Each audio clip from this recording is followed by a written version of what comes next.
Welcome back to Celebrity Radio. It's Alex Belfield talking to some of my favourite people and some of the most successful bands, groups and artists in the world. And one of the most popular and loved is Black Dyke Brass Band. They're back on tour through 2015. You can find out more by going to handshakegroup.com/Black Dyke Band, or just put in Google Black Dyke Band and you'll get all the dates there. April 2nd coming to Wakefield, August 29th in Scarborough, October 3rd they're in Scunthorpe. And the man who knows all about it is the conductor. He's a musical genius. Nicholas Charles, how are you? I'm very well. It's a very nice introduction too. I really love what you do, and I just spent a couple of years in Yorkshire on Radio Leeds, and the backbone of Yorkshire is these brass bands, and we all fell in love with brass music after Brassed Off, and today it's as popular as ever. I agree with you. You know, Black Dyke celebrates 160 years of great musical history. We're still practicing the same headquarters in Queensbury, nestled between Halifax and Bradford. But my musicians, you could say that they're amateur because they all have, teaching jobs or they're in sales. But, they're very much Olympian in standard. And the average person probably travels around about 200 miles to every band practice. And if I told you that we have at least 2 band practices a week and a concert that we look forward to presenting our music to as well. So it's a real passion when you hear the brass band rather than a job. It's extraordinary. I mean, that people care so much, but they do. I mean, the one thing that Yorkshire people are known for is their passion and the fact that they'll get on and do it. And I suppose for your people, there's no chore in driving that far because they want to do it. No, I agree with you. As I said, we do around about 50 concerts a year, and, it is extremely popular. And the youngsters seemingly coming right through as well because Black Dyke, we run the Yorkshire Youth Band, so we have youngsters that meet around about 120 of us, meet around about 10 times a year, and we find all the very best young players. They go off to the community bands, and even the best of all of those, of course, eventually come through and play with bands like the Black Dyke Band.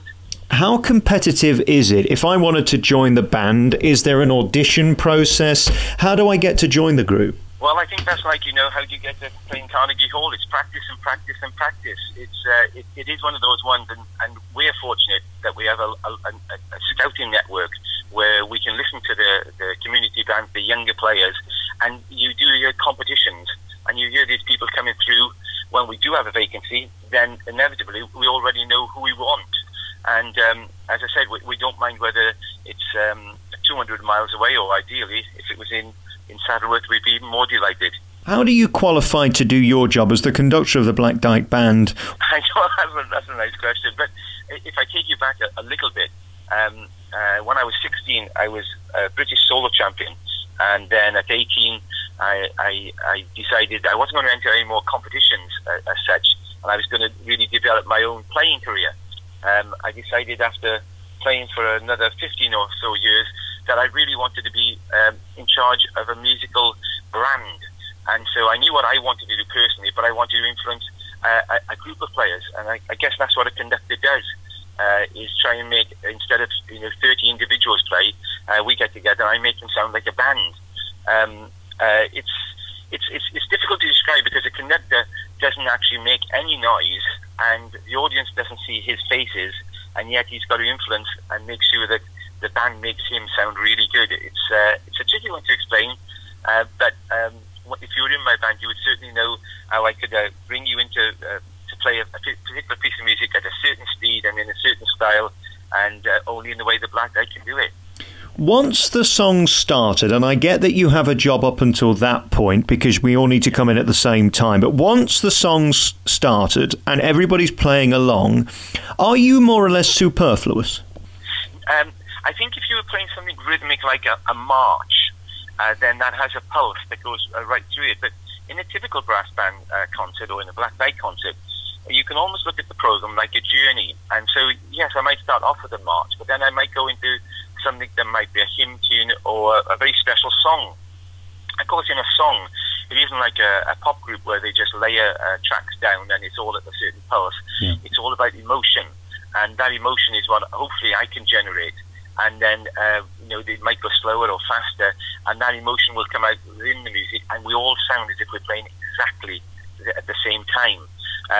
So in rhythmic music, yes, but I think in musicals, then the conductor can have a real, genuine influence. I'm certainly not the first to say this, but I find your music incredibly moving, especially when the flugel starts doing those solos and things like that. I mean, there's something about a brass band that seems to take us to a better place. I don't know whether it goes back to the Hovis adverts and all of that stuff as a child for me, but it is incredibly moving. It is, and I call that journey. But you know, when I normally say to people, you know, come to a concert, and they say, well, I haven't heard a brass band for a long time, I always remind them, when you come to listen to Black Dyke, you know, probably the most famous of all pop groups was the Beatles. The Beatles only made one song where they were actually on side B. On side A, Black Dyke was there. They enjoyed them so much, they said, you know, come and join us on there. So every time you hear the Yellow Submarine and you hear that music in the middle, that's the Black Dyke Band. Wow, that's fantastic. I didn't know that. What a great story. How many members stick with you for decades? We're very lucky that you mentioned at the very start, you know, how do you join the band? Sometimes there are a number of players that are good enough to join. You have to pick the right ones that can fit into the ensemble. And so we go back 160 years, but my longest serving member of the band is Philip Goodwin. He's a tuba player, and this year he will be in the band for 30 years. And so it's if you pick the right ones, then they'll stick with you for a long time. How tough is it keeping a band going? Because it does cost money to hire venues and to put concerts on and to rehearse and all that stuff. And of course, somebody's got to write the score and conduct the band, which is you. Is it a struggle to still keep these bands going, or is there such a demand for it that it sort of takes care of itself? It's always a challenge. I think, you know, whether you're a symphony orchestra or a brass band, there are always challenges, and you've got to recreate yourself so many times. You know, for what people might imagine you would listen to in a brass band concert, it can be very different. In the olden days, you would listen to marches and waltzes. When you come to a concert now with Black Dyke, well, we've got everything from film music to, you know, music by Edward Elgar, his Pomp and Circumstance and Nimrod. But, you know, it's that journey that I'm sure it can be emotional, exciting, and certainly when you finish a Black Dyke concert, you'll come out with a smile on your face. I think for me, one of my favourites is the Concerto do Angeles, which they did in brass stuff. It's a beautiful song, isn't it? It's an absolute cracker. It's one that is requested many, many times. I say to people that it's one of the best films. It's funny, though, you know, being at Black Dyke, I can never remember the name of the band that was in that film. That's funny, isn't it? It's a coincidence. I mean, it didn't do you any harm, that show, when it became a musical, when it became a film. I mean, it really did take off, and it gave a new life to the brass band. It certainly did. And, you know, people think of another series that was recently on, and with Alan Tishmarsh, and it was called Ground Force. And every time you were listening to those, you know, him giving you all the tips about gardening, you started whistling those tunes. That's right. That's Black Dyke again. That's Black Dyke again. So it's we can take you on all of those journeys. It's a nice one. Again, there's just something wonderful about it. I used to use your CD as backing tracks when I was on Capitol Gold because, again, there's something that moves the show forward at the same pace as the band. It's strange to explain, but it does give an energy to a show. Yeah, it does. And, you know, and while we were talking about, you know, some nice stories, you know, recently the band played on A Night with Elton John.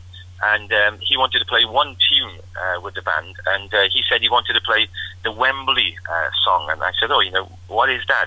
He said, "Well, Abide with Me." And we did it on the show, and he calls the band the SAS of musicians because on the same show, the Spice Girls were playing, and they had a song that lasted about 3 minutes, and it took on the day just short of 3.5 hours to actually put down. The band went in and played Abide with Me, which lasts 4 minutes. It took us 8 minutes to actually record because we played it twice. And he said the SAS in musicians because they just go in and then go to the party after. You see, again, I think it's that mentality that you do it live, don't you? And then you get to the pub. I mean, there's no covering up. Your concerts are fully live. There's no backing tracks. There's no covering. You are what you are. That's right. You know, a typical concert will have a nice 50 minutes, a nice interval, and, you know, it's always building up to the huge climax at the end. And we're looking forward to all of these concerts that we've got coming up at the Theatre Royal on the 2nd of April, and then in the Spa on the 29th of August, and again, as you mentioned, in Bath Hall in Scunthorpe on the 3rd. And so, anybody out there, wanting to come to listen to a great brass band, the most successful brass band in history, then please come and listen to the Black Dyke Band. Thank you so much for your time. Great to talk to you. Nicholas Charles is the conductor and the man in charge of the Black Dyke Band. You can go and find all about them by going to Google and putting in the Black Dyke Brass Band. Thank you so much for your time. Thank you.